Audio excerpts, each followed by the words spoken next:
Today I want to talk about a contrast between hearing and sight. And the original title for the talk is actually the subtitle, Why Sounds Don't Depict, but you'll see in due course that title is slightly misleading because there's a debate in the aesthetics literature on music and whether music can be representational.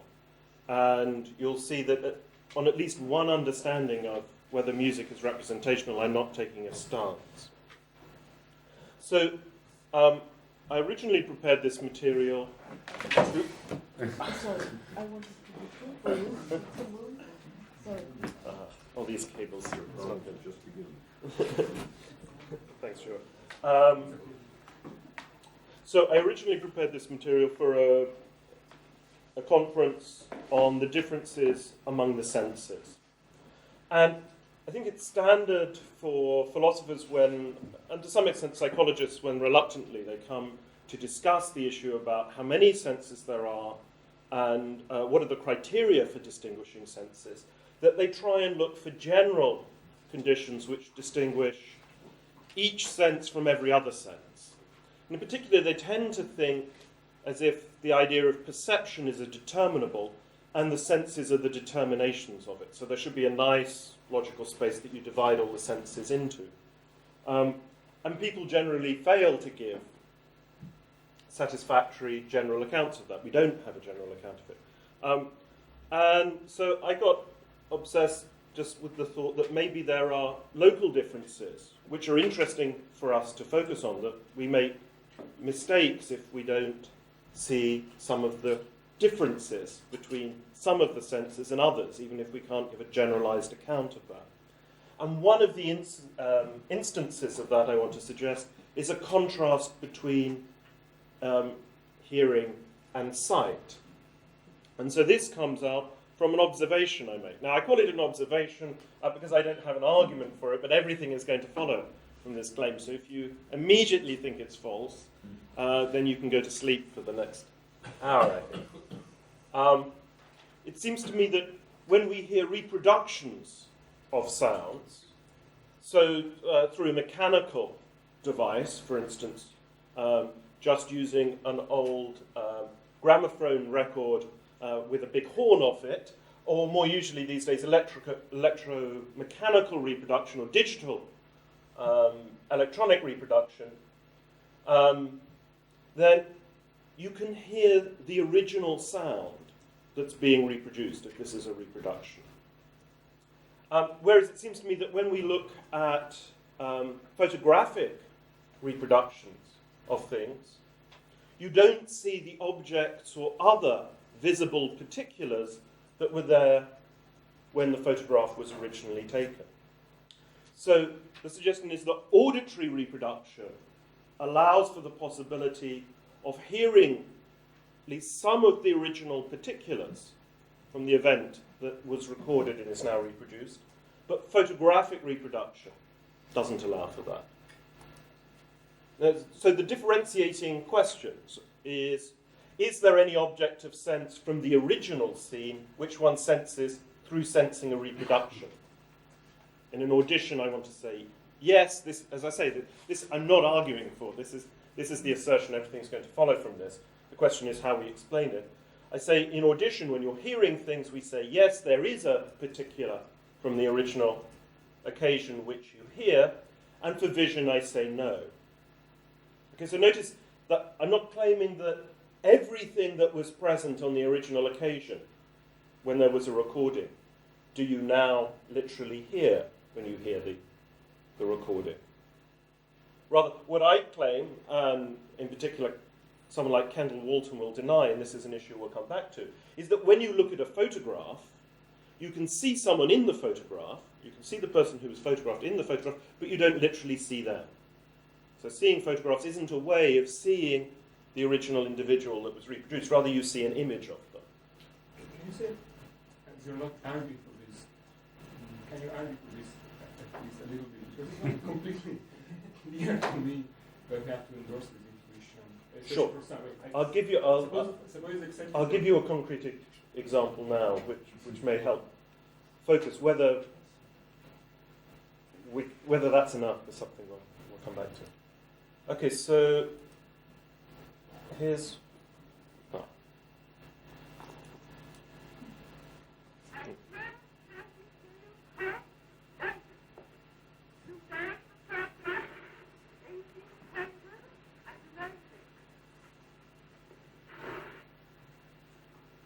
Okay, so now I take it that you can...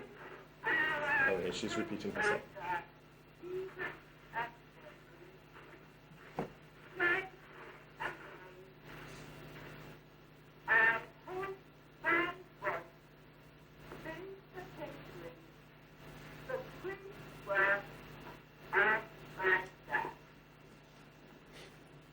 Okay, well, you have the words there in case you're having any problem. Okay, this is one of the very, very first recordings that was ever made.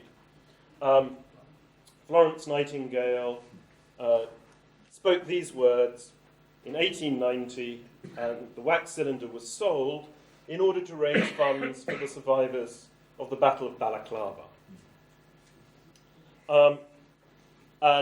This has been preserved in the British Library collection, and it's available on the Welcome site. The web link is there for you. Click it. What I think is the case here, what I want to suggest to you is that when you... So that there we can contrast. This is rather earlier. I think this is 1850. So there you have a photograph of Florence Nightingale, and that contrasts and suggests with the recording that you just heard. Now, to sum up the suggestions that I had, I suggest that when you heard that rather indistinct recording, which was difficult to pick out the words of, you hear Florence Nightingale's voice. So you've heard her voice. Now, I don't think voices are quite the same as sounds, but I think that when you listen to her, you also hear the sounds that she made on that occasion. But I don't want to say that you literally have heard Florence Nightingale. You know what she sounds like, you've heard the sounds she made, but you haven't heard her. So you don't hear the original event, her speaking or making the sounds. And moreover, and I think this is going to be an important thing that's going to contrast with vision, so we don't have the idea that there's somehow an auditory image here, which you hear, and it's through hearing the auditory image that you thereby somehow get to experience Florence Nightingale.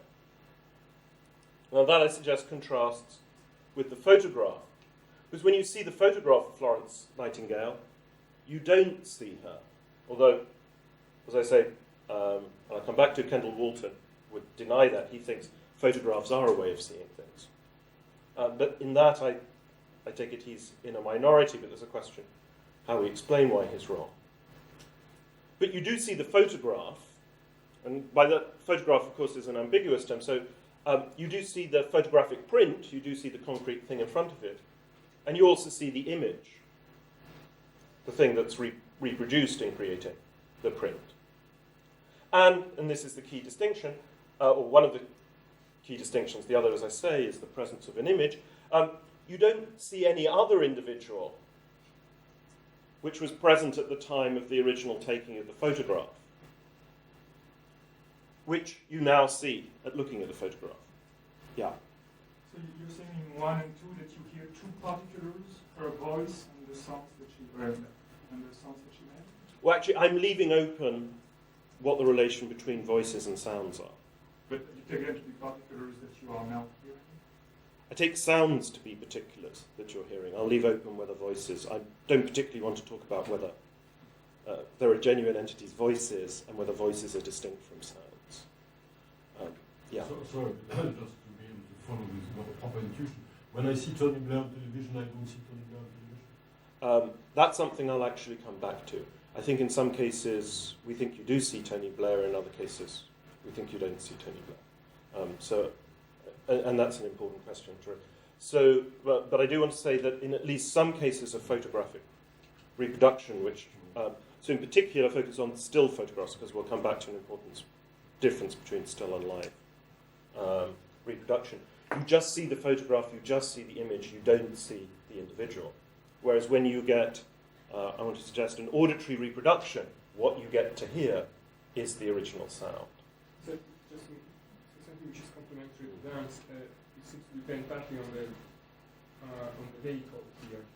The vehicle which gives you the impression of being in the presence of the original particular or not. Suppose you change the time of reproduction, so that you have a very slow sound reproduction of your voice. Would you say that in that case you hear the original particulars, right? I think that's a nice question. We should come back to it. I think in some cases that will be fine. I don't actually think it's that you hear the original. We can come back to, part of the point of the discussion is to try and give some explanatory context for the contrast here. And so I will actually talk later about why one might want to endorse the intuition that in seeing photographs you don't see the things photographed. And then one can talk about the contrasting properties for sounds, but that would anticipate where we are. So for the moment, I want to suggest that there is some intuitive contrast here, which is, as I admit, because I'm not directly arguing for it, one can dispute and just say they don't hear that. So now the question is there anything in the background of this, in the nature of sight and touch, that would explain why they fall on these two sides like this? And really what I want to suggest is that I think there is, that it partly relates to the nature of the objects of sense, and partly relates to the way we think of representation and reproduction. So sorry, that's just, as I say, to note that Kendall Walton, as I say, this is an issue that we'll come back to, wants to say that you really do see particulars in seeing photographs of them. Okay, so the broad background hypothesis here is that we can explain the presence of the recorded sound to be heard and the absence of any kind of auditory image, in contrast to the absence of the photographed object and the presence of a visual image, by reflecting on key differences among the objects of sense between sight and hearing, and the way in which we qualify modes of sense by talking about what objects are so sensed. Okay, so now there are a series of claims, again, not really argued for, and I'll just go through elaborating them on the handout, A through F, talking about some differences among the objects of sense across the senses. So the first claim I want to make is that there is, so to speak, a generic object of sense for some senses, but not for all. So in the case of auditory perception, olfaction, and gustation, we can say, well, what's, if you like, the primary, or as Aristotle would say, the special object of that sense? Well, in auditory perception, you'll say sound. For olfaction, you'll say smell, and for gustation, you'll say taste. Now, there's an interesting question, as turns up, where one puts flavour. Some psychologists now suggest that there's a distinct sense, although it doesn't have a distinct organ, which is the sense of flavour, which is a synthesizing of smell and taste, but it's proper to itself. Okay, now, in the famous passage in De Anima, where Aristotle is contrasting special objects and common sensibles, interestingly, Aristotle claims there's a special object, as everyone says, for sight is colour. That's something I want to deny, and I'll come back to. Sound, taste. But in the case of touch, he says that there are many varieties of object. So it's not clear that he can hold on to the simple model that he has for the other senses. But in this, actually, I'm siding with O'Shaughnessy. I think I give you a quote, but maybe I don't. Yes, it is, from Consciousness in the World, where O'Shaughnessy puts, in effect, sight and touch together in contrast to the other senses in lacking these special objects.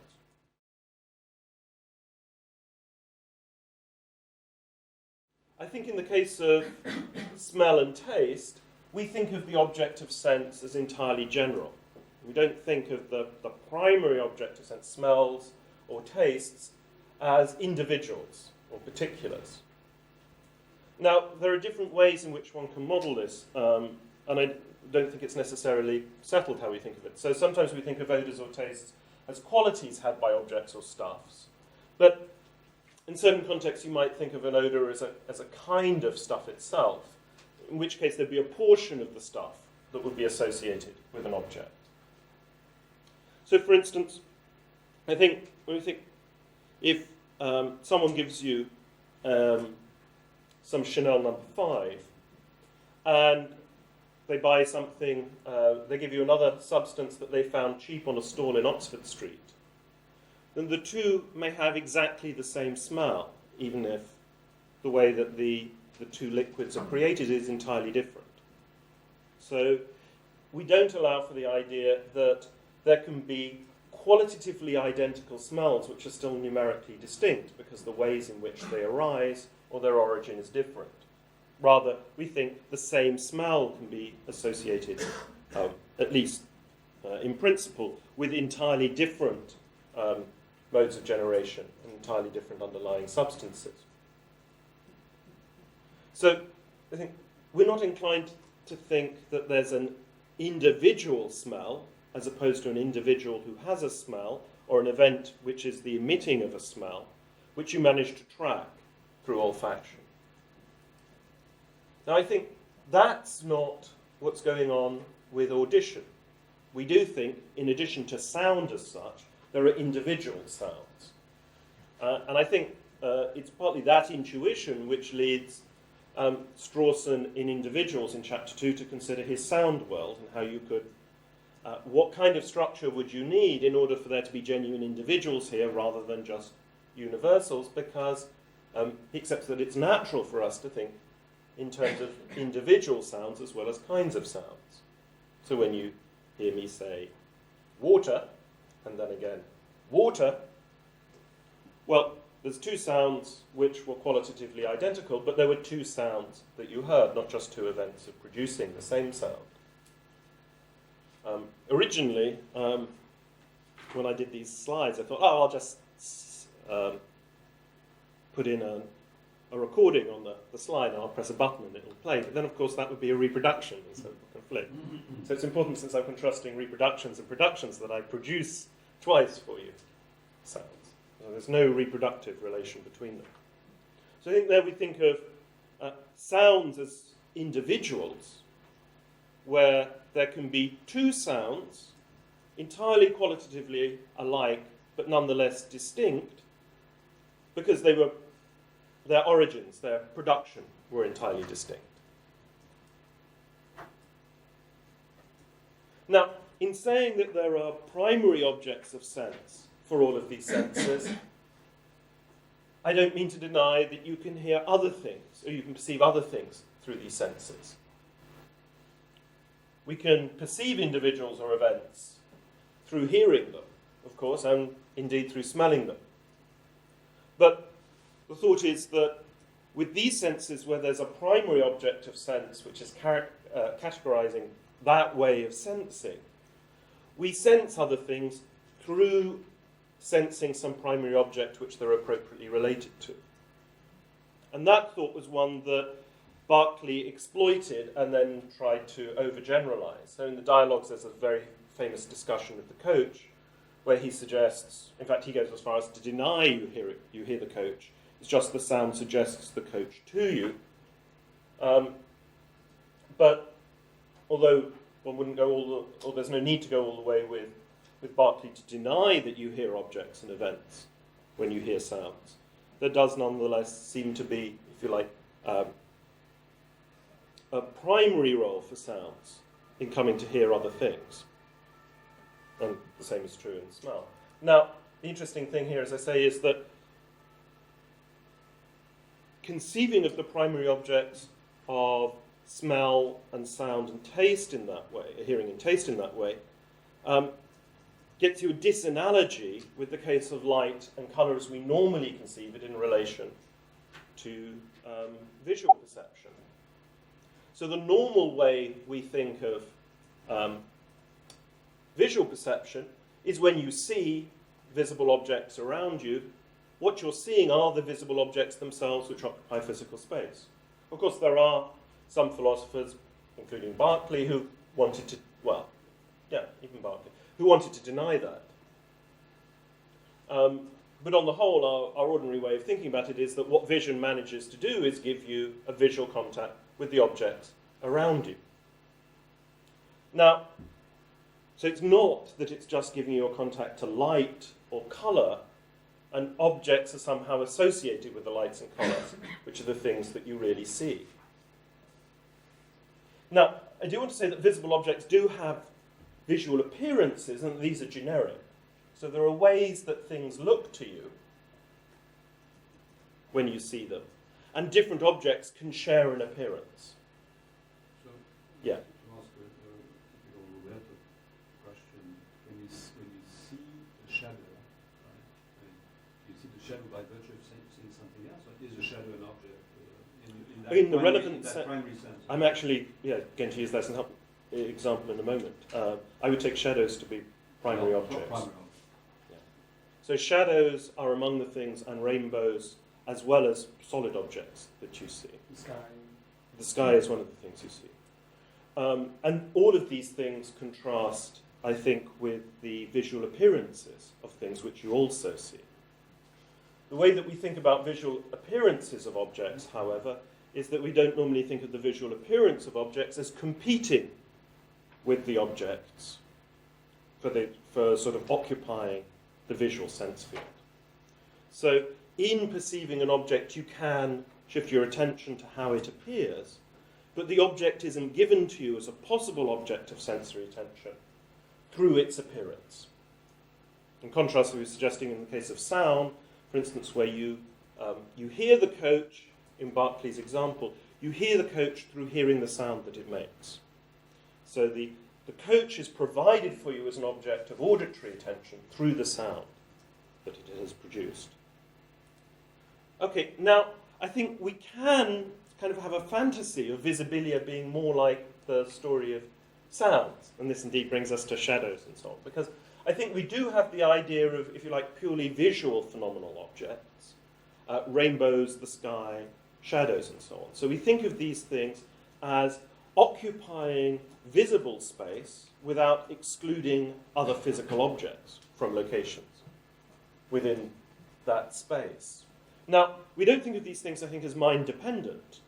The sky and rainbows and shadows can all be photographed, and different people can coordinate on them. But nonetheless, we don't think of them as purely physical phenomena that are excluding other phenomena from particular locations.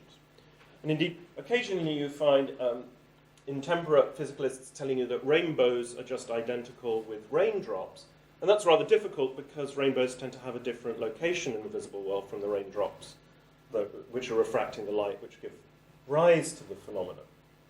So I think we do have an idea of, in some sense, a shared visible world, which is not entirely physical. So you could think of the visible world, and I think sometimes philosophers do this when they think about colours as secondary qualities in a certain way. You could think of maybe the whole visible world is like the way that we think of the sky and rainbows. As in particular, if you think that colours as we see them are not really qualities of objects. So you might then think, look, there are these colour expanses which we see, which occupy the visual world, but aren't really to be located in the physical world. Well, if you thought in that way, then you'd think somehow it's these coloured expanses which spread over the locations where physical objects are actually located. And it's those that would be drawing our attention when we see them filling up the visual world. So we'd only get to see physical objects through their relation to the colour expanses in those spaces. So if we think of the visual world that way, that makes the visual world much more like how we normally think of the sound world. But I think the key thing to say about that is actually that's not the normal way we think of the visual world. Even if it's a possible way of thinking of the visual world, even if in the end we ought to reconstrue our way of thinking of the visible world in that way when we reflected about colour, still that's not actually how we think of it. We don't normally think that there's some colour expanse distinct from the physical object, but seemingly visually located where we take the physical object to be. We just think there's the physical object there, and it presents certain colour instances and so on. So its physical objects stand on all fours in the visible world with purely visual objects such as shadows. That's what this suggests. Okay, so that gets us to the end of the claims so far that I wanted to make about the objects of sense and some contrasts between the objects of audition in particular and the objects of vision. So just to recapitulate, in the case of audition, there's a generic object of perception, sound, and there are also individual sounds, which exemplify that genus, which you perceive. These are the primary objects of audition, so we think, so to speak. It's sounds which principally take up the auditory world. We don't just hear sounds, we hear objects and events, but we hear them through their relation to the sounds that they produce. So it's sounds which are presenting those objects and events to us. In contrast, in vision, we suppose that it's visible objects, physical things around you, which are among the things which make up the objects of sight. They have visual appearances, and you can shift your attention and attend to them, but they're not given to you as objects of awareness through being appropriately related to a visual appearance, which is the only thing that you can attend to.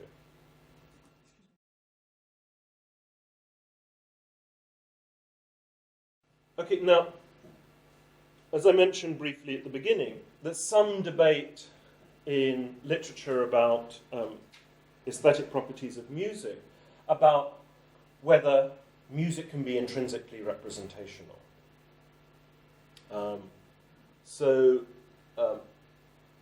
And I don't really want to enter into that controversy here. So pure formalists, I mean, for instance, Peter Kivy, want to deny that any music really in itself represents any events. And others point out that there are plenitude of examples where it seems that the aesthetic point of a piece is indeed to get the audience to hear or imagine the sounds of a particular event.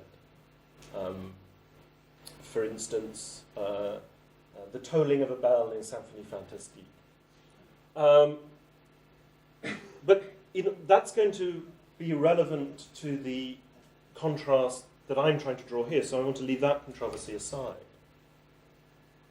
Because what we're really interested in contrasting are the mechanical reproductions of auditory reproduction and photography. And I take it in photographic reproduction, there's a thought that there is a particular individual that is reproduced, whose image is reproduced, and whom one can have experience through viewing the photograph. So if there's a kind of sonic image, there's the question of whether, in reproducing a sound on a given occasion, is there an auditory image which presents for you a sound distinct from the auditory image, but through being an image of it, it presents that distinct sound to you. Whereas I take it that what happens in the case of musical representation, if there is musical representation, is there's a kind of non-sonic context through which you're able to imagine now these distinct sounds which the music is making familiar to you. So the thought here is that it's precisely in the absence of an image that if you want to allow for the thought that it's the sound that Florence Nightingale actually made on that morning of 1890 that's part of your auditory experience now, precisely because there doesn't seem to be anything of the status of an auditory image, we have to say that it's the sound itself that you're hearing. Yeah? Precisely since the recording is particularly bad, isn't that evidence that it's rather a reproduction, I mean an image of the original sound than the original sound itself? No, I don't think so. I think what that shows you is that you have, you actually have to talk in terms of two sounds. but because there's something that has properties which the original sound didn't have, and not all of the original auditory properties of the original sound are necessarily to be perceived now when you hear the reproduction. So you get those contrasts. But that shows you that you've got numerical non-identity, but it doesn't show that you've got anything which quite has the character of an image yet. But perhaps if we talk a bit more about images and then come back to that, we can talk about that thought. Okay, so let's talk a little bit more about visual images. This image you can find on the Kylie website, along with many others, the Kylie doll. So first I want to start with the idea of holograms before getting on to depictions, because there's a question whether there's something special about the two-dimensional surface of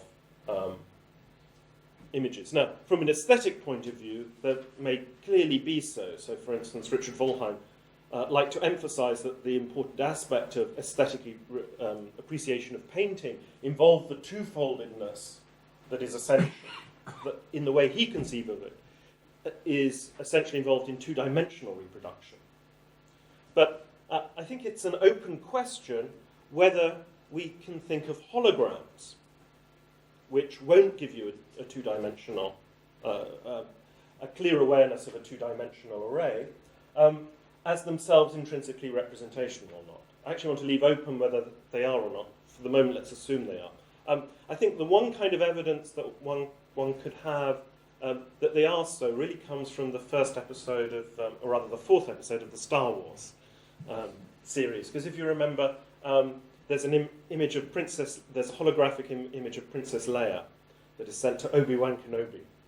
And so projected by R2-D2, and you see this, and within the narrative, there's no strain at all in seeing this as a kind of video phone conversation, or rather, it's a recording of one, but you could imagine an occasion on which sort of there was a live interaction between Princess Leia and Obi-Wan Kenobi, and Obi-Wan Kenobi was seeing Princess Leia in the projected hologram. So if we can think of holograms as a way of allowing kind of indirect visual contact in that way, then that's some evidence for thinking of holographic images as genuinely images. That's as intrinsically representing to you a further individual. Well, so we might think that holograms, if they are intrinsically representational, interestingly, involve mechanical processes for reproducing visual appearance in 3 dimensions, in a way which I guess mechanically produced sculpture might. So when I was a kid, I was taken to Madame Tussauds. I guess I haven't been since I was about 7. And of course, all of the myth about it is you get these perfect wax sculptures, so you get to see these famous people as if in the flesh. And of course, what they don't tell you is the sculptures are actually not very good. And none of these things really look like the people. But you can imagine sort of Madame Tussauds, now very rich, part of the Guinness Group, they decide to invest in a mechanical process. So they drop the celebrity in a big machine at one end. And perfect mechanical reproduction, out comes the wax model at the end. So one could imagine that the holographic image of Kylie is rather like sort of Madame Tussauds' mechanical sculptural reproduction. And I guess that's what the Kylie doll is. Now, let's suppose that you're in such a situation that you're encountering the holographic image. Then it seems to me that there is something that the holographic image actually possesses and has in common with the original person, which is a visual appearance. Okay, if the holographic image is perfect, doesn't have any distortions, and manages to be across all colours, then it will present appropriately for you something with the same colours and shapes as the original object. So there's something that they have in common.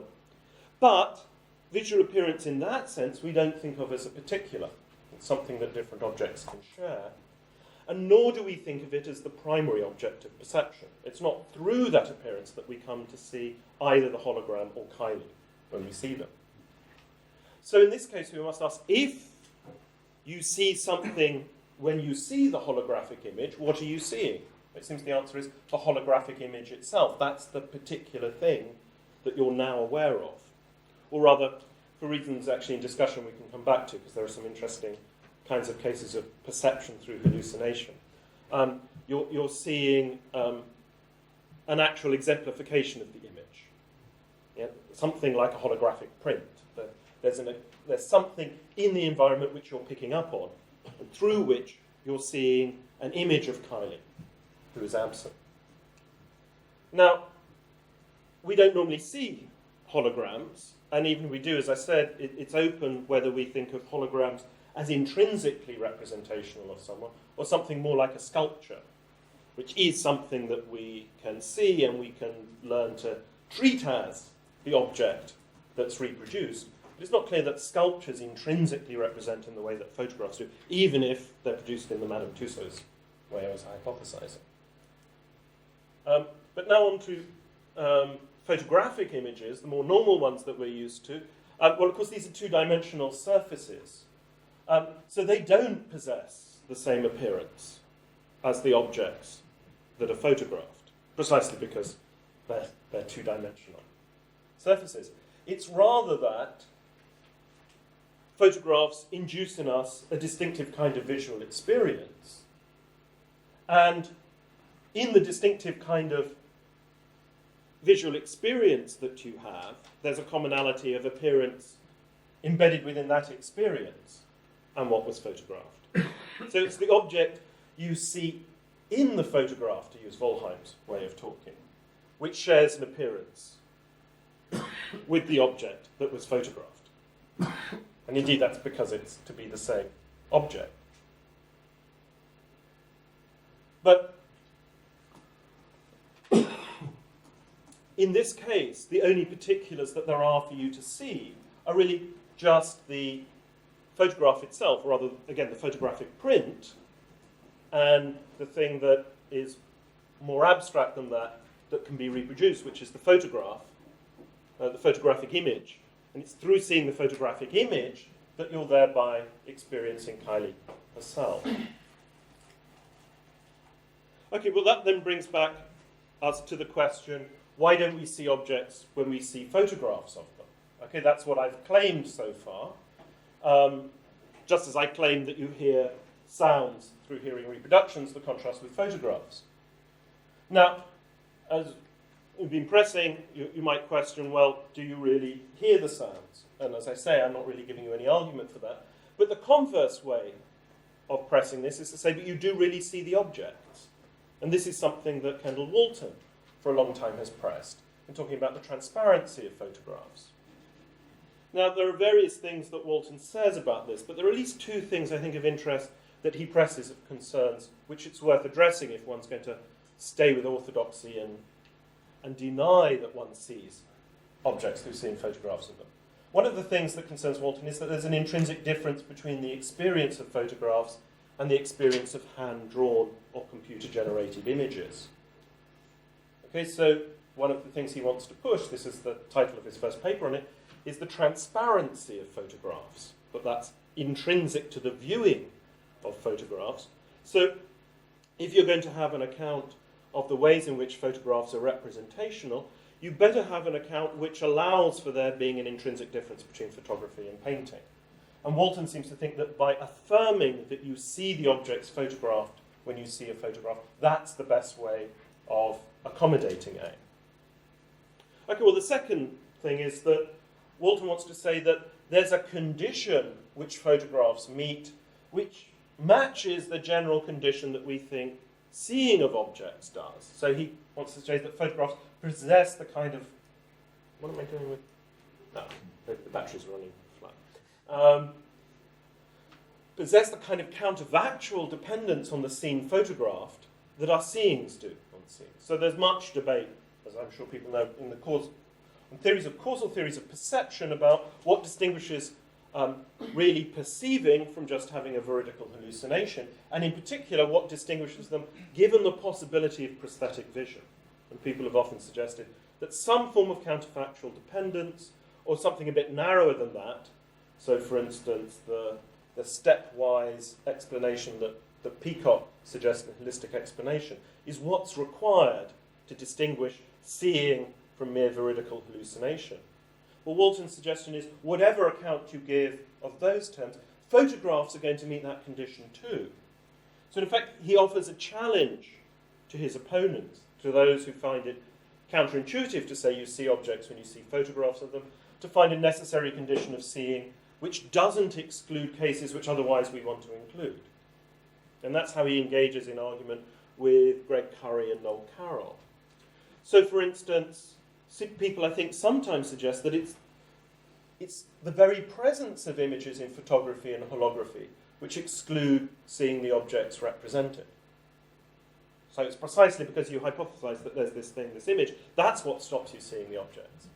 But I think that's difficult, and this comes back to a question Dan asked right at the start, because I think we are happy to say that, look, we see objects in mirrors, and we see them through the use of devices such as scanners, and also we see live events on television. We think we can see things on television which are occurring now, even though there's an image involved. So it looks like there are cases that we're happy to call. I mean, this I think is context sensitive. We can come back to ways in which you can contrast cases. But I think there are a number of cases where the fact that some kind of image is involved doesn't seem to rule out seeing, even if you want to say, in some sense, the viewing is indirect. So that doesn't seem to be a good way of explaining why it would be that you don't see an object in a photograph. Okay, well, a suggestion that Greg Curry once made was also that there's, and Curry doesn't quite put it in the way that Walton responds to, so it's slightly unfair, that we locate objects in space relative to us, so that what perception, or at least visual perception, ordinarily gives us is kind of egocentric information about objects, such that we can then respond or act on them. But that kind of information is absent in relation to objects and photographs. Okay, but as Walton points out, you can't really use that as a necessary condition, because after all, consider the climactic scene in The Lady from Shanghai. You've got sort of 15 mirrors around, no one can see where anyone else is, which is why no one manages to kill the person they want to. So it's not necessary for seeing an object, even if it's typical, that you can locate it in space, you can succeed in locating it in space relative to you. So we can hardly point to that as a necessary condition in order to show that photographs are, yeah. You say we see objects in mirrors, but is that clear? I mean, wouldn't we want to say that we see an object, in the mirror, through its image in the mirror? Do we directly see the object in the mirror? I think I think the direct-indirect contrast that we ordinarily use is a context-sensitive one. So you can, if you wanted to contrast, did you see him face-to-face? No, I only saw him in a mirror. Then you might say that was indirect seeing. But the key thing is whether we say it's true that you saw him when you saw him in a mirror. And I think normally we're entirely happy with that. But let's put it this way, in the current dialectic, of course, if you're happy to stick out and say, no, you never see something in a mirror, then maybe you can rest with the first challenge as answering what's wrong with Walton. But Walton will then be happy with that because he'll point out that your usage is away from standard usage. So, of course, you can introduce a strict sense of seeing if you want, which will stop you seeing objects when you see photographs of them. But the question is, why should everybody else side with you about photographs, given they don't side with you about mirrors? Okay, so here's a slightly different proposal, which isn't fully detailed. My thought is this, that perceptual acts, so events of seeing and so on, are acts, in the medieval sense of actus. Let's say we want to think of them in some sense as the upshot of interactions between perceiver and entity perceived. Now, in saying that, I don't mean to settle anything about which you should think of active and which you should think of passive in this relation. It's rather that if we think that you're in a perceptual relation to something, we thereby think that there's an interaction there between the two of you. Now, I think the key thing is, in thinking in those terms, we better not think that what that relation requires is that both things are materially located throughout the time in which the perceptual act occurs, because otherwise you have a problem with the fact that we normally think that you can see very distant stars, even though they're now extinguished. So we're not, I think, to think of this as imposing a temporal constraint on the objects. It's rather got to be some kind of interactive or causal constraint. And if we think in those terms, then I think the problem with photographs is this, that photographs are a product of a process. Okay, so there's an interaction between the mechanical system and the object photographed, such that the photograph is now the output of that interaction. So when you now come to perceive, and you perceive the photograph, you now come into interaction with the photograph, but not thereby with the original object. Because since the photograph is a product, any possibility of interaction has already been settled in the photograph having been produced. So clearly there's more to be said about that. And also there's the question how this interacts with the point about live broadcast. But I take it in live broadcast, although there are successive images, it's not the case that your viewing of the event is a matter of just viewing any one of these images. So there's a way in which it's not just a sequence of images which you perceive when you're watching a live broadcast. And I think that's what allows for the idea that you're in the perceptual interaction with the event in watching the broadcast in a way that you wouldn't be when you just watch a still picture or you watch a film. Okay, now, notice going back to Walton's first worry about the idea that we want there to be an intrinsic difference between the transparency of photographs and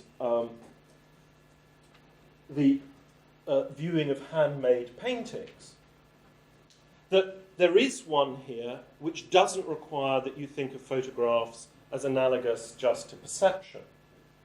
Because I think a key intrinsic difference, one that Walton himself recognises and that's commonly been commented on by theorists of depiction, is that there's a way in which photographs are intrinsically of individuals and particulars in a way that paintings can't be. So it's through the intentions of the painter or the producer of a painting that makes the painting thereby be related to a particular individual rather than another. Whereas a photograph always gets to be a photograph of whichever individual or event was the source in the production of it. And that is certainly parallel with perception, that perception is of individuals and events in a way that sensory imagery isn't. So there's a question, which apple was it that you saw on the table that had a bullet through it and exploded? But if you just visualize an exploding apple, there need be no answer to the question which apple that was. Right. Is that, how do you make consistent that distinction with the intuition we have that if, say, a portrait is a portrait as a painting, a painting portrait is a portrait of, say, such and such, even though such and such they have a twin which looks very, very much like the person who stood as the source of, who was represented in the portrait. Nonetheless, the portrait is of one and not the other. I mean, you share that intuition, right? Yes. Well, I think the nicest way of bringing that one out is that suppose that the twin is much more accessible and is not doing such a high-powered job.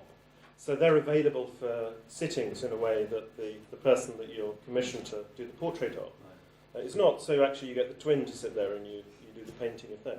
If you photograph them, Sure. even if you present the photograph as being a photograph of the dignitary, and it is a representation of them then, nonetheless it's a photograph of the twin. If you use the twin as a sitter, there's no sense... It may be a portrait of the high-powered... Yeah. And there's no sense in which it's a portrait of the twin. And it's that contrast which gets the intrinsicness of which individual it is. Now I want to say, perception is not the only thing which is intrinsically of individuals and events, because the way we think of experiential memory is there are particular, in an episodic memory of some particular event, there are the particular individuals or events which were initially perceived that are an aspect of that memory. So if the key intrinsic difference between photography and painting is the intrinsic connection to an individual that's present in photography that's absent in painting, that doesn't show that photography is a mode of perceiving any more than it would show that it was a mode of remembering. It's one of the modes of preserving the kind of particular link. And indeed we might then think that photography in a way is more similar to memory than seeing, in that by producing the product it's a way of preserving the acquaintance with the individual without thereby giving you the perception, because it fails to give you the kind of perceptual interaction that you'd have with the original. Okay, well, to sum up, since I've gone on so long, we're getting on. So the thought here was that the sound is the object of sense in auditory perception. And at the same time, there's no sonic appearance distinct from the sound, which it presents and through which one can experience a numerically distinct sound from the one that one hears. So sounds themselves don't have the kind of complexity that objects of vision also have an appearance. And you can attend now to their appearance, or you can attend to the object. But sounds don't, on the whole, have an appearance distinct from the sound that you hear. So there's no way that you can have an auditory image which can seemingly be presenting another individual which is sharing the appearance that the sound now has. So, again, to emphasize the thought before, the original sound can only be intrinsic to hearing the reproduction if you hear the original sound itself. So really the thought here about the original Florence Nightingale recording is the thought here that it seems you've left something out of your description of your hearing of that reproduction if you didn't say, well, it was the sounds Florence Nightingale made that somehow entered my auditory experience. With the case of photography, the way in which the original individual can enter into the experience is because the image that you're perceiving is an image of that individual. And that's an aspect of your experience. But there doesn't seem to be any such sonic image to be part of your auditory experience. So if the original sound couldn't be reproduced and you hear it, then the original event wouldn't get into your auditory experience. And since I suggest we do think of the original sounds getting into your auditory experience, it looks like the sounds themselves are not images.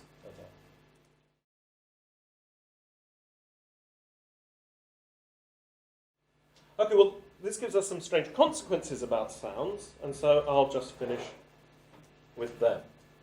Okay, so I've stressed that it's the sound itself that is sensed. And we've contrasted that with what's going on in the photography case. That means that the condition that fails in the photograph case must be present in the audition case. So there's a sense in which the sound has to be present in hearing the reproduction. You're somehow in interaction with the sound when you sense it. So that means we have to think of sounds existing at times other than those of their original production. It's not that in hearing the reproduction somehow your hearing travels back in time to the original event. Rather, it's in reproduction the sound is brought into current time for you to hear it. Again, it's not a matter that it has to exist now, as I said, stated for the case of the stars. It's rather, it has to be available for interaction now. And if it was solidly just in the past, there wouldn't be the possibility of that interaction. Okay, so once we think that sounds can exist at times other than their original production, then that, I think, makes us think of them rather like abstract particulars, by which I don't mean the Australianism for tropes or moments. I mean, there's a class of ways of thinking of entities which, depending on your temperament, you'll either say are impure universals, or you'll say abstract individuals. In that they're not like pure universals in that qualitative identity isn't sufficient for identity of them. On the other hand, it's not the case that they have one unique spatial location at a time and that they exist as long as they have a continuous spatio-temporal path through time. Okay, because the thought here as we have is, suppose Florence Nightingale had made the recording and then it had been put in a drawer and it had been ignored for 50 years and then it had been copied, then what we would have had is the sound would have existed in 1890. There would have been the sound would not have been present at all for the 50, 60 years in between, and then the sound would be present in all the different locations where it was reproduced. Okay, well, if we think of sounds in this way, then actually sounds will start having individuation conditions, rather like some vehicles of representations and representations themselves.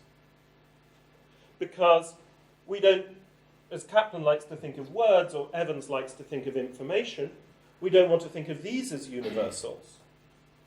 Okay, the name François Recanati is an individual associated with this concrete individual over here. There could be a word which sounded just the same and was written just the same, but was related to an entirely different individual or even related to an event. Perhaps there's a very important occasion in English history that we know of as François Recanati.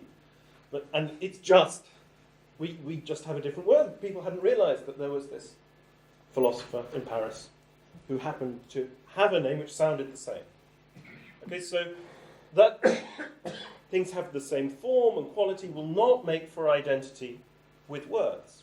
And yet words are not located in one particular spatial region at a time, and there isn't a continuous path that they trace. And I think also that's the way that we think of photographs as opposed to photographic prints. So you can see, you saw the photograph of Florence Nightingale that was made in 1856 when I put up a reproduction of it on the projector.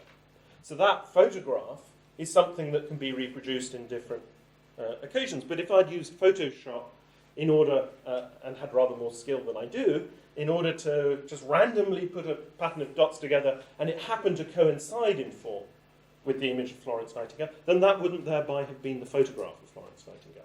So objects of sense are some of our prime examples of, if you like, our encounter with the concrete in the world. So it's perhaps not surprising that we think of images as possibly abstract individuals. Because normally, although I'll give you an example in discussion of a counterexample of this, normally you only encounter images through encountering concrete individuals which somehow exemplify them, such as prints of images. But sounds seem to be the primary objects of audition, and yet sounds now have this similar individuation condition, which is abstract in the way that photographs are. So, and I'll leave it there. Thanks.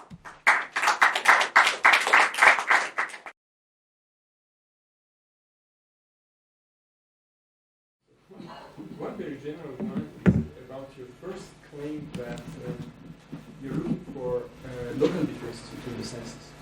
Yeah. As opposed to philosophical or even psychological attempt to give a general criteria for distinction between the senses, which would deliver something like a classification, no matter whether the classification is aligned with the common sense classification. Why do you think this is an improvement? I mean, relative to how do you measure the success of this enterprise relative to? I'll give you an example. Suppose you want to classify states of matter and find the principle that underlies the distinction between solid, liquid, and gases, and then you come up with local differences. This would be obviously not an improvement over a theory which explains these as consequences. This isn't intended to be an improvement over a general theory. So the thought you is... seem to be dissatisfied with the, say, idea of a theory generality of an account of the senses. Yeah. Okay. So This let's be a abstraction. let's be a bit more explicit. I think it's difficult to find theories which really justify getting something like the number of senses that either we ordinarily think of or that you might have a slight extension of. So commonly people talk about 5 senses. Psychologically we might talk about maybe 8 senses. But why talk of 8 senses rather than 2,500 or whatever? Yeah, why shouldn't this just be an empirical method? We discover how many, provided we have a clear idea of what senses are theoretically, we can discover the. Well, of course, it's an many of them. empirical matter, but it's not purely an empirical matter. That's to say, within the, or rather, let's say it's purely an empirical matter, but it's also partly a theoretical concern.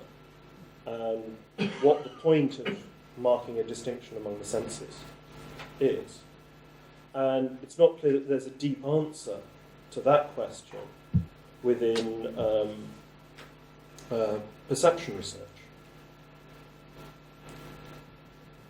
So, I mean, that's what I happen to think about the general project of answering how many senses, that there hasn't been a good answer to why you should come up with anything near the number that we do. But there are other kinds of questions that we ask about the distinction among the senses, which sometimes get obscured because I think when you start contrasting the senses, what you should always be trying to do is address that general question of what principal distinctions are there among the senses.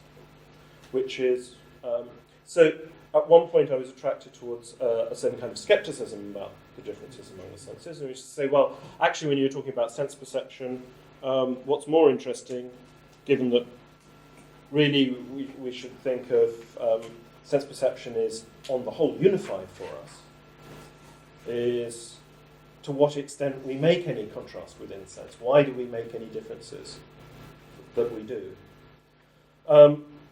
And so this is just focusing on one kind of area in which, in fact, we do seem to make such different distinctions, and they seem to matter for the way in which we think the world is organised relative to our perception of it. But it's just a way in which there are differences for us which won't generate a principled distinction among the senses. So it's not intended to provide such an account. It's just supposed to be very situated to say, look, we actually have a difference here among the senses. Yeah.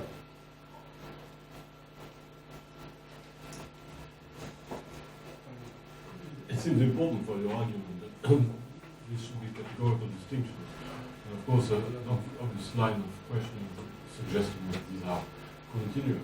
Yeah. So for instance, when you go on to that, when I see Tony Blair live, I see him, well, I can degrade that, say, okay, what if I see him on the news? Do we really want to say, oh, if it's live, I see it, and if it was 5 hours ago? I don't, most of the time I don't even know. There's so many TV events I don't even know. And this, I don't have a kind of switch. Oh, I see it because it's right now. I don't because it's delayed by 5 minutes. And again, can play a kind of sleepaway so hard. Let me. So, or if you're using a digital camera, I'm watching the scene on the screen. I'm not. It's more live than that. You don't have it. And I'm not looking at conversion. I'm looking at conversion. And then I press the button and I make a still picture. It's exactly the same thing which I was seeing. The sun, well, now it's still. Now it's a photograph. So that photograph, I won't be seeing him. The moment I pressed him, I was seeing it. The still which I can. And again, you can get slippery slope from the visual thing, going from. And what's the kind of degradation that you have? It's more properties come in. So the stillness, the two-dimensional, the stillness, the black and white for all pictures and so on. So it's not just a degradation in terms of more noise, because I can see for haze or fog and so on, very degraded things. I have no question of what I see. The other way around now with your sound examples. The case of, we do hear flowers writing here. It's very degraded, it's just random noise. Replace that by systematic degradation, adding new properties rather than just taking away properties. So I reckon somebody's voice, when I change the pitch greatly, I can mechanically also break the syllables. So now I have a kind of new object. Well, it's still there's a causal chain, and there's been some mechanical. And I can degrade the sound thing to the point where I will be hearing this sound object and not the person. Oh, the sense that I'm hearing the person will be less and less acceptable. So you see what the general suggestion is what you want to have a kind of contrast may have to do with more superficial instinct, superficial aspect of the way we actually produce recording of sound and pictures and images, such that the added property in the process are generally more manifest in the picture. And so the object is a different object because it has this positive property of two-dimensional, this and this and that. Whereas the sound thing is more like, there are normally fewer new properties, but we can play on both sides. Right. Yeah. I think that there are two different issues that you're raising. One is to do with, well, let's admit that it's very context sensitive about when we say that we're perceiving something. And in particular, once you recognize that we're not always fully appraised of the conditions under which we're saying the things that we're saying, why are the facts that you're appealing to actually making a difference about whether what one says is true or false? It seems to me that's one kind of issue that you're raising. But when you focus on the sound case, it seemed to me that there was a different hypothesis coming into play, which was whether the key difference between the visual case and the auditory case is to do with the accuracy of reproduction and the extent of noise. And it seemed to me that there's a separate slippery slope that comes in with the auditory, that there in the auditory case for which there's a parallel in the visual case anyway, which is when something counts as a reproduction or not. Because there are different levels of noise and distortion that come into a system, and at a certain point we want to say it's not just an inaccurate reproduction, it's not a reproduction at all. And that may come very early or it may come very late, and that also seems to be a very context-sensitive matter, exactly whether you're prepared to count something as a reproduction or not. And that isn't making anything special, as I say, about the auditory case, because you also have it for the visual case.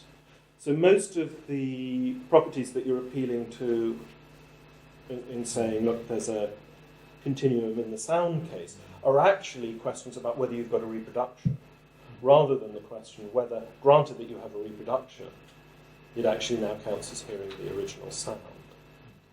So what remains from that then is really the question whether it's true that the reason that we're not prepared to treat photographs, still photographs or films or whatever, as cases of seeing the original is because so many of the properties are different from the original occasion. And I guess I don't buy that hypothesis, just because in plenty of cases there's a lot of distortion visually. It doesn't have to be used, you don't have to use an image to get distortion. You can just have bad eyesight or be in bad viewing conditions, and that doesn't remotely incline us to say you can't say you can see the object. So you can get lots of noise into the system and prevent you. The point was, besides, it's not noise that's relevant. Noise indeed doesn't, you can have reproduction, you can see. Okay, but look, but there are extra properties here. here. Positive properties which participate, which contribute to individuating the object. I think at that point, then you're not just seeing, hearing the noise and the sound, or seeing the object, because there are these other properties to which you are paying attention. Well, but in the visual case where you have some distortion, then there'll be positive features present, which, with respect to what you're trying to pay attention to, they're noise, but they might be interesting features of the environment. Anyway, so there's a strange wash of light.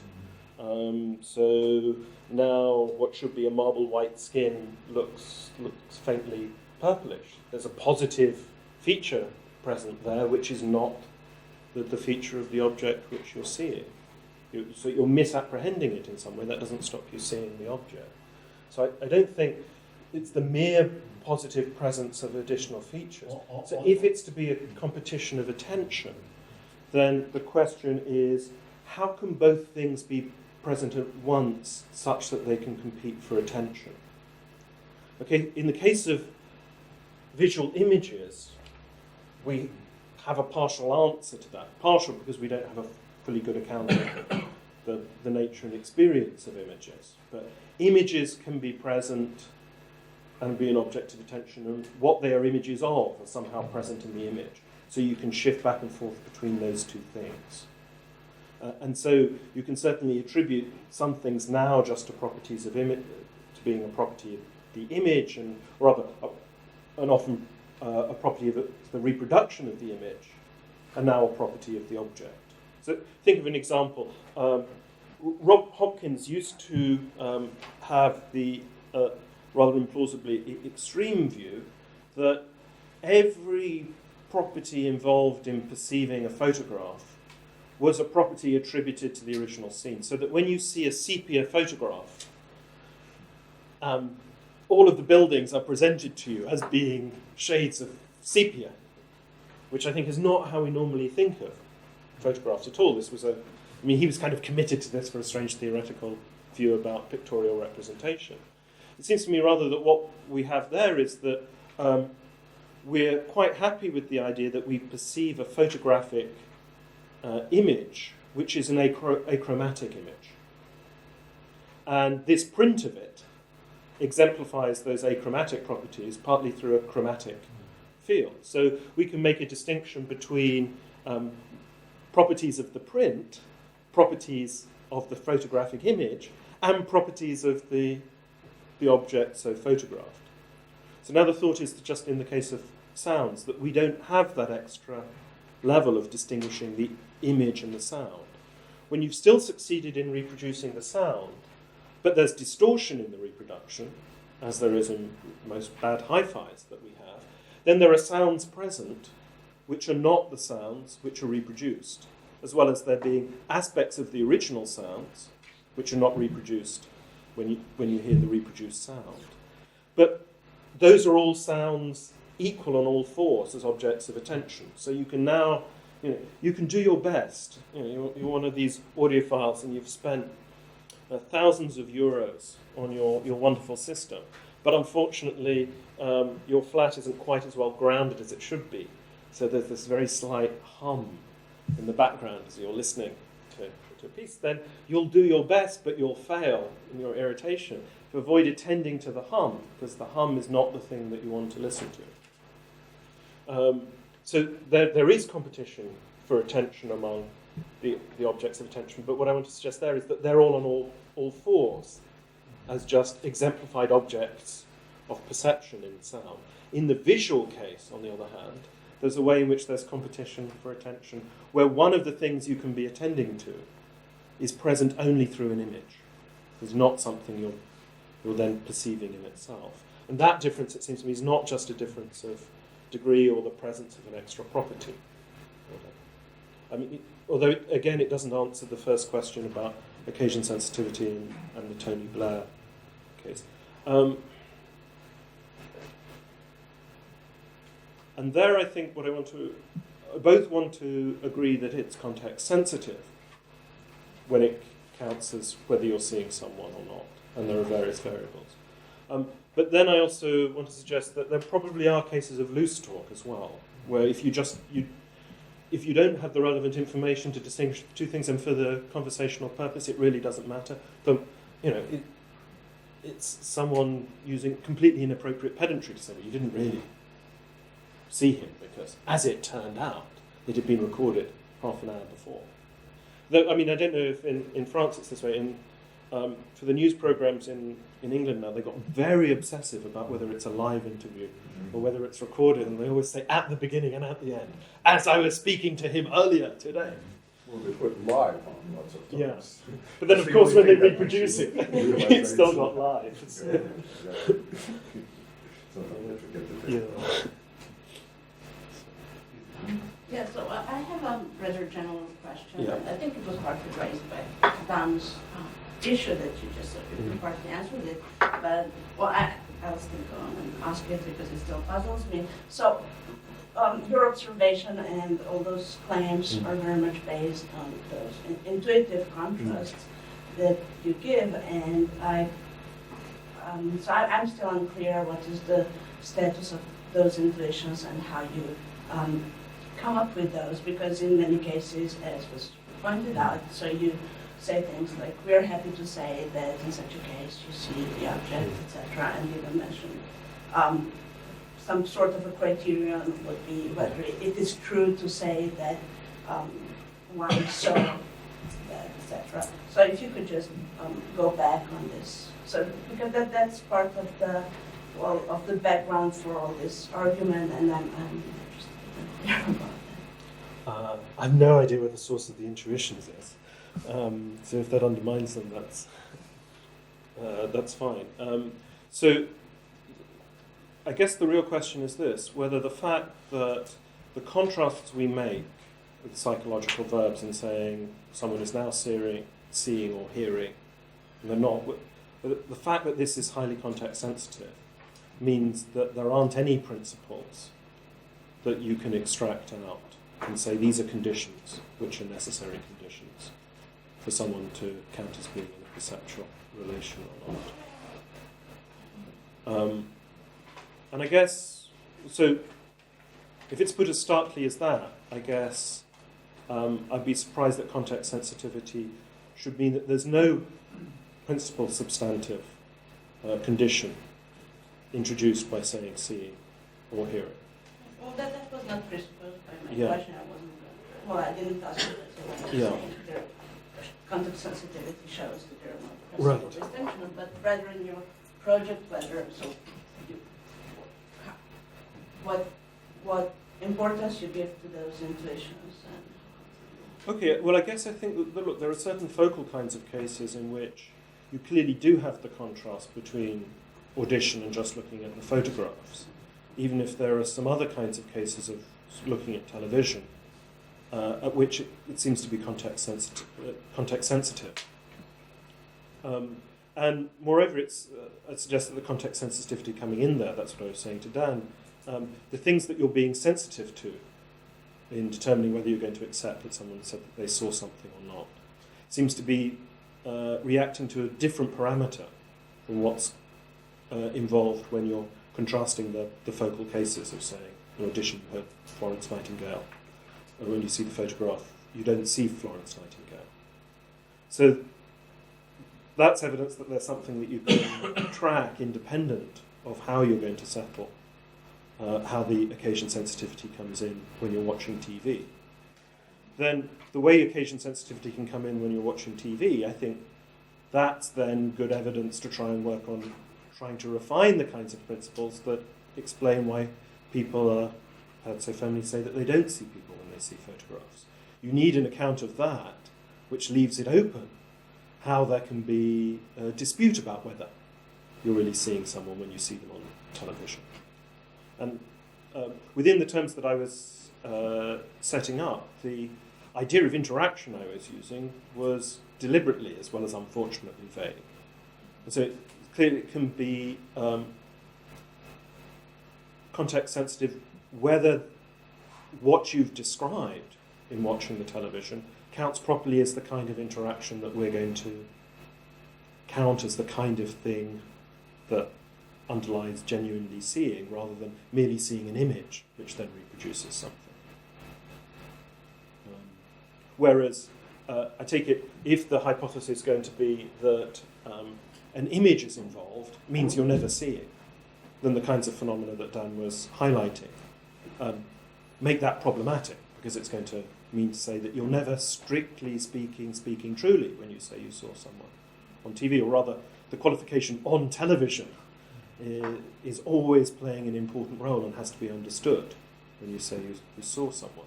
Now, I think we do actually think that, for instance, in relation to pictures. That's to say that the locution that Volheim always likes using, which is to say that you see something in a painting or in a photograph, is something that, even if in a context you drop when you're discussing someone, is to be understood. Someone can always challenge you if they've misunderstood that it's in a photograph or in a painting. You say, well, have you really seen that person? And that will become appropriate if they've misunderstood that. It doesn't seem to me that on TV works in quite the same way. In some contexts it does. You know, you've only ever seen Jennifer Aniston on TV, unlike Colin McGinn, who boasts in his autobiography of having been at a party with her. So there is a way in which on TV works like in photographs, just to say you have this kind of vicarious contact. But I take it that there's another sense in which, well, did you see Tony Blair last night? He was absurd. It's not clear that we actually have to use the qualification on TV to understand someone affirming that they did see Tony Blair or that they didn't. I mean, so let's try and make it, make that a more concrete case. So suppose some philosophical acquaintance of ours is a sufficient star that they're going to be broadcast on television. Some of us are in the audience and some of us are at home watching it. Then you might have an interest in contrasting whether you saw them by being at the event or saw them by being on TV. But you might equally just be interested in asking, did you see them? And be indifferent between the two. And there the qualification of on TV isn't needed in order to show you didn't really see them in the way that someone in the audience did. You saw them. So I think that supports the idea that there are ways of using seeing which allows watching TV to be seeing. And so the principles I was looking for aren't supposed to rule that out. But given, as I say, that there are focal cases that we can have where we seem to understand that there's a difference in kind here. It's not just that we're shifting context when we're thinking about the auditory case and the visual case. But that there's data there for asking about a principal difference. Why do you focus on the difference between photographs and reproductions of sounds to tell us about the difference between seeing and hearing? Because, well, a reproduction of a sound is a reproduction of something, but you can also reproduce an object, and so thereby you see a reproduction of the object. You can reproduce, I don't know, you can imagine that you reproduce this table, it was a very important table, or, you know, reproduce a building, Right. and then you see an exact reproduction, if it's possible, and then we would have exactly the same case, and in each case you would not see the original. Mm. So you would not see the original. You don't hear the original sound. You don't see the original object, but you see a reproduction of the object, and you hear a reproduction of the sound. Well, I think you've just mentioned what the key difference is in photographs and the kind of auditory reproduction that I'm interested in. I agree that there's two senses of reproduction. The original is somehow present in your perception of the reproduction. And that's not the case if you go and you make another thing which is qualitatively like it. You've just made a twin of it. Now you might use that in order to... Why do you say it's not that? Because for me, I mean, if I hear a recording on, I don't know, Adolf Hitler, I haven't heard Hitler himself, I hear a recording, I mean, a reproduction of the sounds he made. I agree you haven't heard Hitler. Yeah, yeah. But even if he's, maybe it's just, maybe we can decide, but I mean, there's a position where you would say you don't hear the original sounds, you hear a reproduction of his sounds, and they are just qualitatively the same. But I agree, you could say that, and so that, and I guess you could say that about photographs. So you could say that when you... Photographs are a bad example because they are too crude. You know, why focus on photographs rather than perfect holograms or reproductions of objects? Maybe that would be, more natural. No, I think photographs are important and holograms are important, but the reproductions that you're talking about of whole objects,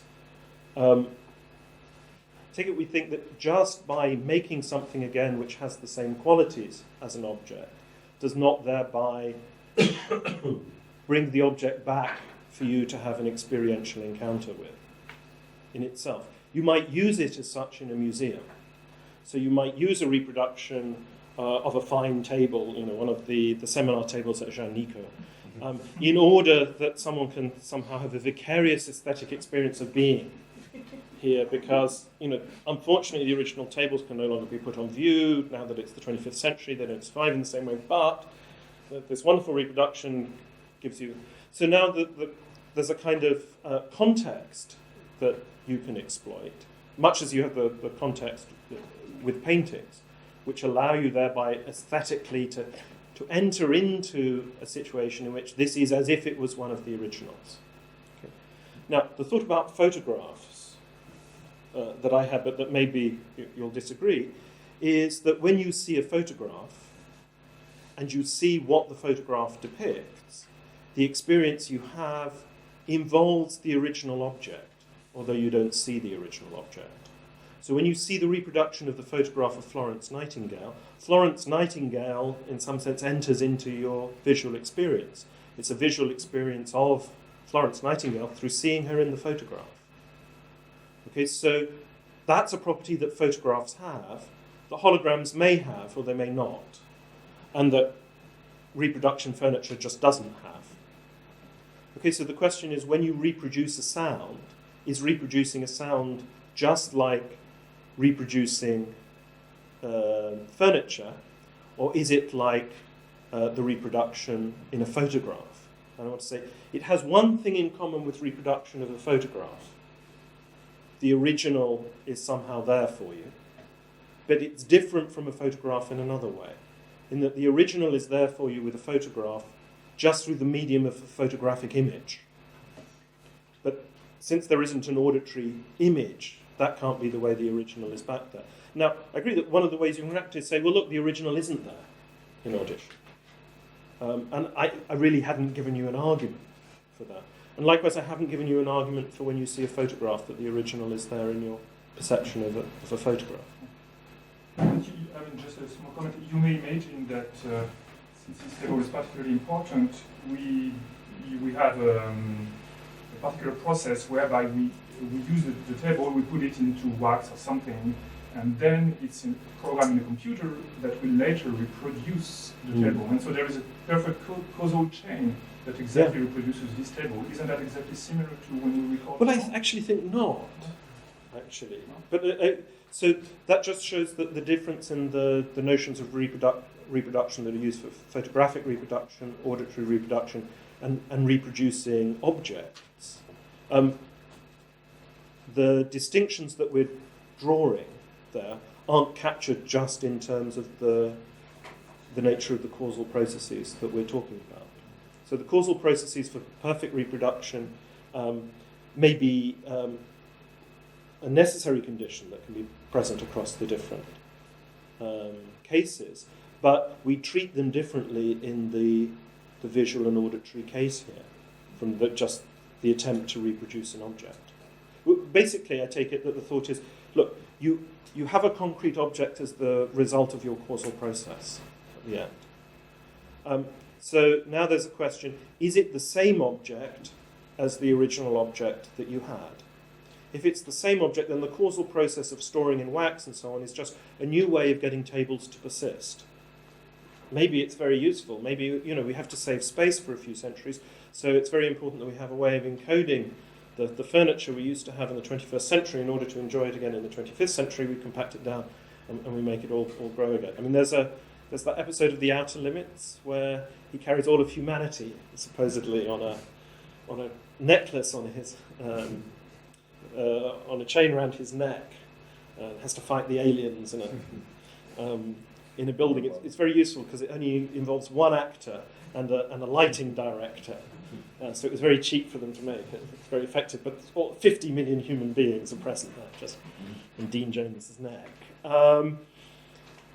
So you might think, okay, so maybe things can persist without being materially embodied throughout. Now, if you thought that, well, one of the answers why you don't get reproduction in the sense we have with photographs and sounds, in a way, is, well, you've just got the concrete object again. So that maybe now the contrast with sound is just, since you've got the same sound again, we don't have to think of sounds as concrete. However, I think normally what we think about those methods of reproduction is that reproduction is just making an exactly similar individual that's not identical with the original. So that's not a way of individuals getting to persist when it comes for concrete space fillers. But it turns out that reproduction is a way for sounds to persist. That would be the key. But anyway, the key similarity with photographs is just those kinds of reproductions are ways of getting you back to the individual that was originally there. So just one more question to Judge Anderson, the scope of your claim about the difference between Yeah. visual and auditory perception. Okay, objects of auditory perceptions you claim are sounds, objects of visual perceptions are objects in the traditional sense, plus shadows and breaths. But they're more than that, they can also be advanced in a way that does not be directly significant with the objects like flashes of light. Oh, yeah, and also colour instances and everything else you like.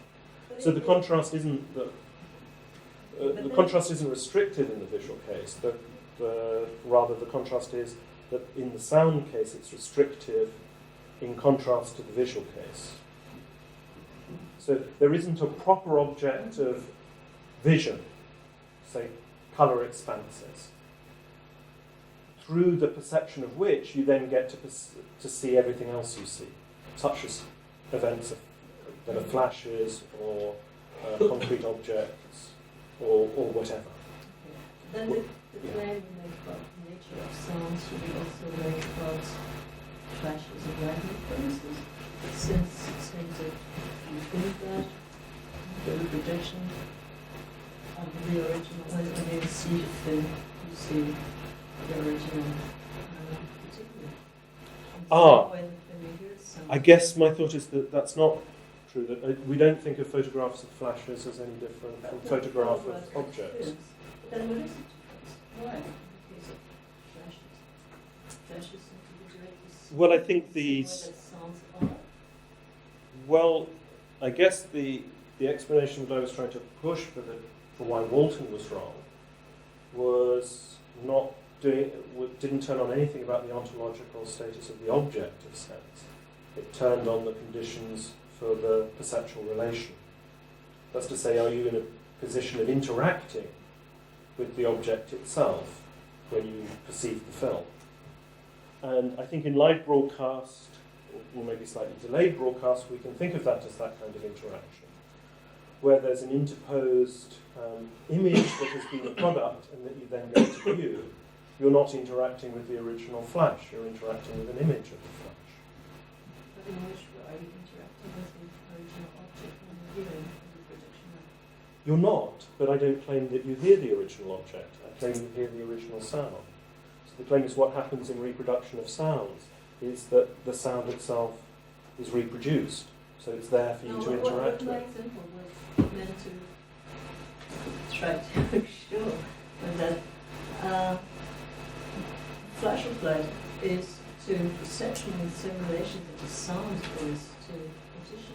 But I don't see how that's so. So a flash of light looks like it's a particular expanse of, say, bright white in a particular area over a certain temporal interval.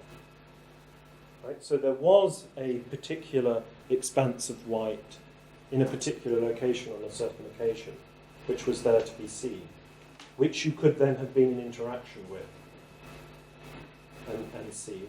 But instead of doing that, we took a photograph of it.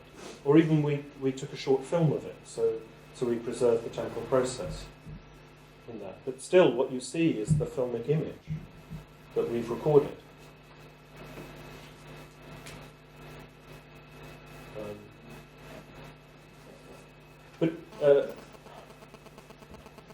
There would only be a pressure to say that it's the same as the sound case if it's the temporal aspect that's the key difference in the auditory and the visual case. So that where I've been going wrong is by looking at still photographs, I've been looking at things that don't have interesting temporal properties preserved in the reproduction, whereas if we look at films, we do have temporal properties preserved. And I guess that, I think, is not the key contrast. So ignore events for the moment. Take objects that you film moving, so, or even just standing still. So you have a film, you film a boring individual who just stands there, and Clint Eastwood manages not to move any muscle for the 5 minutes that you film them. So there's now a temporal aspect to what was there to be seen, what is now preserved in the film.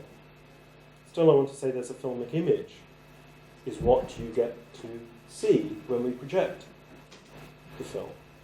So it's not the presence or absence of a temporal dimension. And secondly, I think, although flashes in one sense are going to be like sounds, and that they essentially have temporal aspects to them, they're never going to play the same role as for vision as sounds do for audition. For the other thought that it's not through seeing flashes that we get to see other visible objects. So flashes are on all fours with with concrete objects or other kinds of events which you can see, as being among the things you can see, not the things through which you see other things. Whereas it's always through hearing sounds that you get to hear other things. So that would be another contrast. But for what's in debate between us, that issue isn't central. It's rather whether it's just the temporal aspect which is explaining the disanalogy. And I guess I don't think so. I don't see any reason to think. Okay, let me try another strategy. It's hard. There are clearly two sets of intuitors here. Symmetry intuitors and asymmetry intuitors, and maybe there's only one person in this class. Now, if I follow your strategy, your argument is that we don't argue about intuitions at this level. We try to insert those intuitions into an explanatory framework. And you provide an explanatory framework, this intellectual framework, among other elements, which accounts for the asymmetries that you can find in those cases quite nicely. Now, one of the consequences of this explanatory framework is that you endorse a certain metaphysics of science. Mm-hmm. And now maybe a way to adjudicate the two positions is to look at the metaphysics which is involved in those two.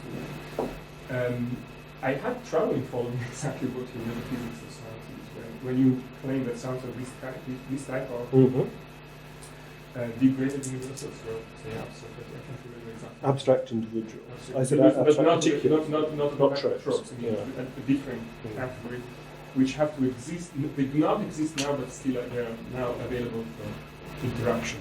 So there's something about metaphysics of interaction that you should say something about. And on the one hand, the other hand, you have the symmetry intuitors, who seem to have a very neat and simple metaphysics of science. Particulars, or maybe they are events, and now there are other events which are their reproductions. These reproductions have some representational content and point back in time to those, but they're quite distinct, and so on and so forth. So,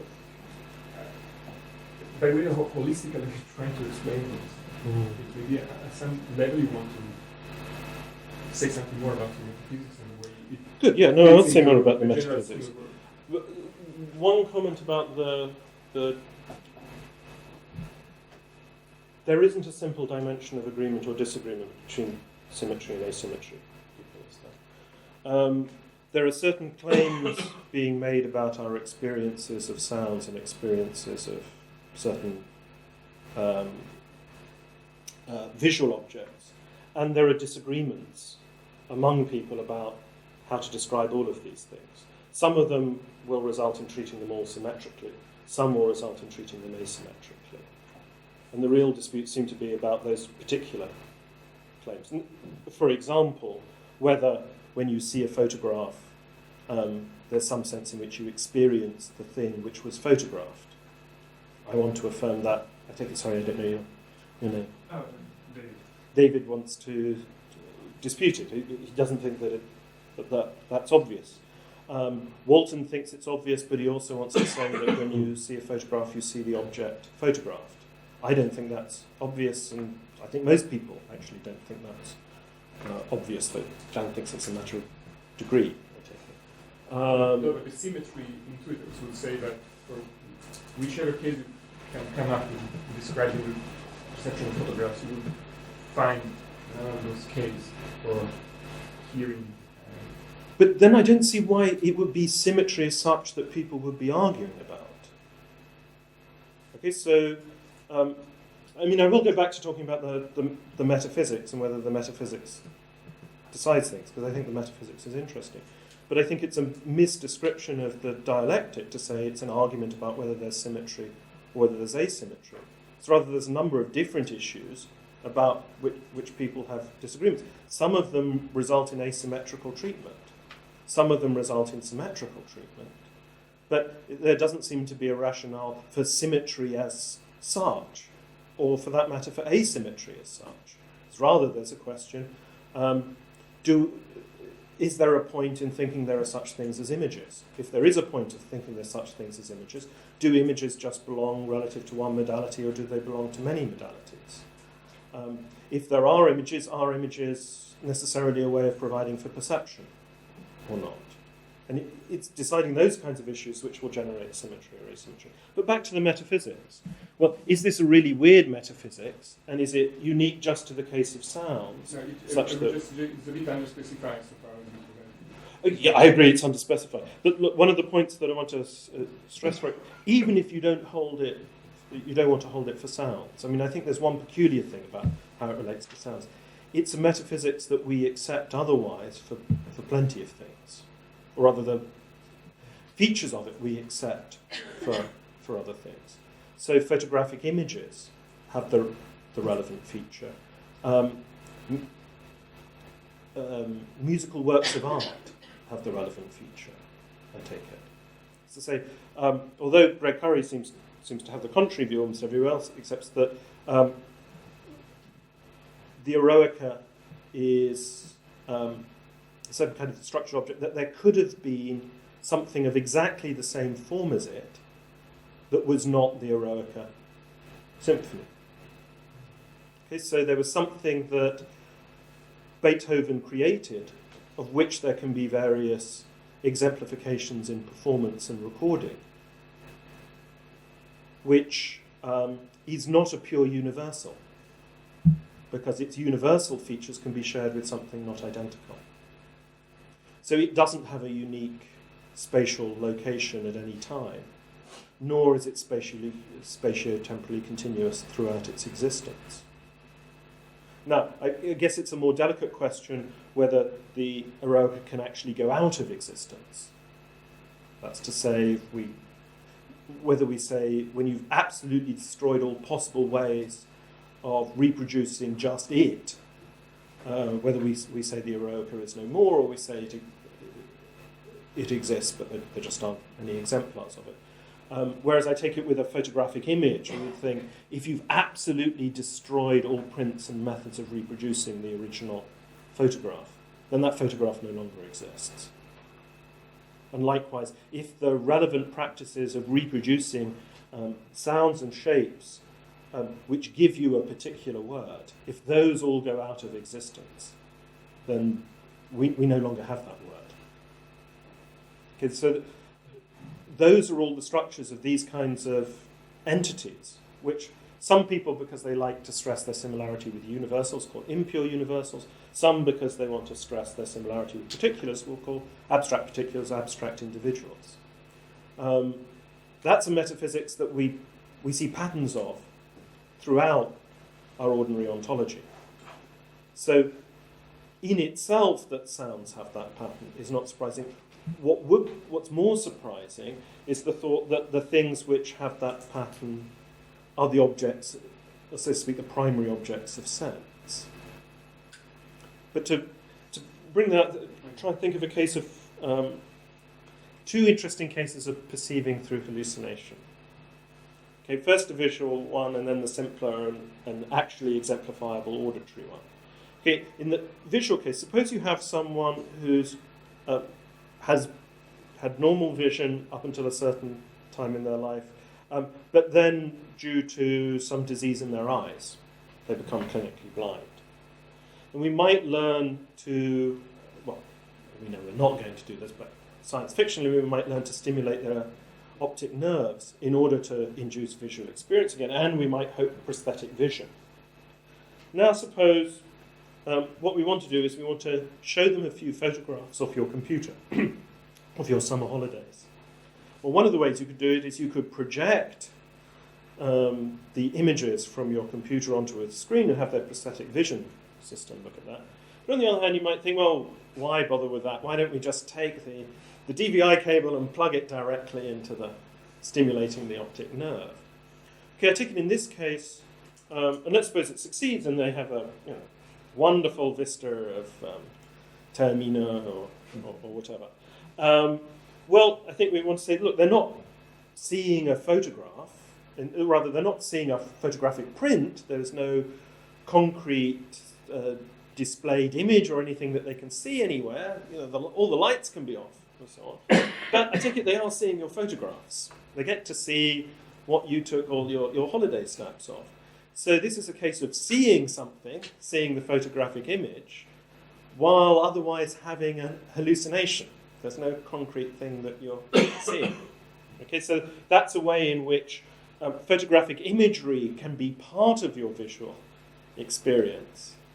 And so part of your seeing the world, but somehow has a weird consequence when we think of some of the conditions normally present for perception. Because that there's a concrete thing that you're interacting with is what fails here. There's just the image given. I guess we can have the same thing with audition. So you're deaf, but you have an electronic implant. I want to play you a recording of last night's concert. Well, again, I can put it through the hi-fi and record it, or I can plug directly into the digital stream. The thought is that you will hear the sounds, but there won't be anything other than the sounds which you're perceiving as opposed to hallucinating, because the conditions necessary for prosthetic audition are failing. So the odder thing here, because I take it there's something already odd about the visual case, and yet in the end I don't see anything rules out saying this is a way of perceiving. There's no good ground to say this. You're not perceiving the photographic image. I mean, it's all reliably hooked up and so on. Although there's no concrete print that you're then seeing. What's odd is in the auditory case that the auditory elements are the things that we think make up the genuinely audible world.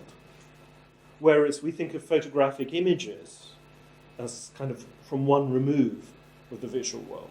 So it's kind of unusual to have given someone experience which is solely that of a photographic image.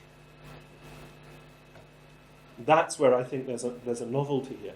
But the novelty is not in adopting the metaphysics as such. We have 3 more questions, but no more time. Just the last topic. It's just very, very rapid. I mean, it seems to me there are two psychologically salient differences, asymmetry between vision and hearing that you didn't say anything about this, I missed it.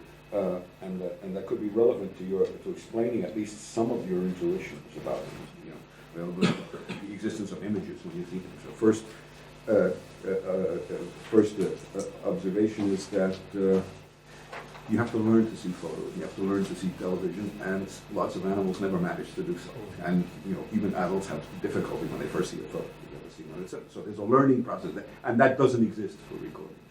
Mm. That's why it's so easy to fool monkeys by just playing recordings and testing whether they think another monkey. You don't have to learn that. It's just somehow the way we're built. Okay. You have to learn to recognize 30 minutes words without practice.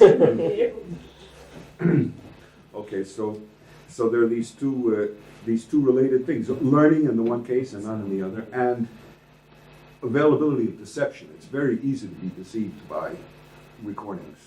much harder to be received by photos and television. Why? Because you always see that it's a photo. You see it's in two dimensions. You see that, there's a lot around it. Oh, that's because we don't spend enough on TV. If you want to set up a thing so they think somebody thinks he's seeing Tony Blair through a small window instead of seeing him on television, you have to work very hard and get the lighting very bad, etc. Because there's just too many visual differences between what comes out, what you see on the television screen and what you see in real life. Okay, and we can't help being aware of that. I mean, whenever you watch television, you know you're watching television. Okay, so there's this thing, but you always see the frame and things like that. So that could certainly explain some intuitions about there being images. You're always aware, and normally, 99% of the time when you're seeing television or photos, that you're seeing television or photos. So what about the rest? If there's another 1%, that these intuitions are based on, what is it? Well, sorry, what you've been pressing is that what that gives us is why it's so natural for us to talk about images. Yeah. Which I think is fine. But that there are images alone, I think, isn't sufficient to explain why we think sometimes when you think you see an image, you're not thereby seeing the object. Because sometimes we think both that you see an image and that you see an object. So there'd be more work to be done. And I guess what that links to is the questions that I raised about holograms earlier. That's one case. Because, as I said, it's actually unclear whether we do think of holograms as intrinsically representational or more like sculptures and so visual reproductions, which are then distinct individuals. As I say, the way the story goes, and it's natural for us to follow it along in episode 4 of the Star Wars films, is that... No, it's episode 4, isn't it? Isn't it the first 3 films are 4, 5 and 6? Okay. And we've so far had 1 and 2. Right. 3 is being released this year. Okay. And whether 7, 8 and 9 are ever made, this once. Anyway, so in episode 4, there's this holographic reproduction of Princess Leia. And the narrative has you as seeing it as a message from her, and you see her in the holographic image. And so it's not... But they know it's an image because she's small, right? And then you can see she's transparent. Oh, that's true. I mean, that helps us. So you can't help it. You can't not be aware that it's an image. Oh, yeah, but there are some... Oh, so there's this really bad bit at the end of Total Recall. Do you remember? So Arnold, suddenly to help him out, is given what's just a watch, but it turns out to project wherever you want a very solid-looking holographic image of you, just to disrupt all of the troops who are trying to kill you. He manages to use it in such incredible ways that it's all unbelievable. But anyway, the story tells you that it clues you in and out in between, because after all, it's always solidly Arnold, leadenly acting. But he sort of goes... There's a lot of learning involved, learning how to see movies and things like that. Yeah, I agree. But then there's Paying attention to what people say to you. But then there's a question, when you have learnt and then you have a certain categorization of what's going on. What is it to categorize things on the image side, or to allow that something has an image or not? And the thought is that we certainly treat depictions as images. We might or might not treat holograms as images. But even though we've got used to constant reproduction of sounds, and with very different auditory properties. I mean, the kind of faithful reproduction you get in a telephone. As you were saying, it's easy to, you never have to learn to hear people. But that's not true. You certainly have to learn to hear people on the telephone.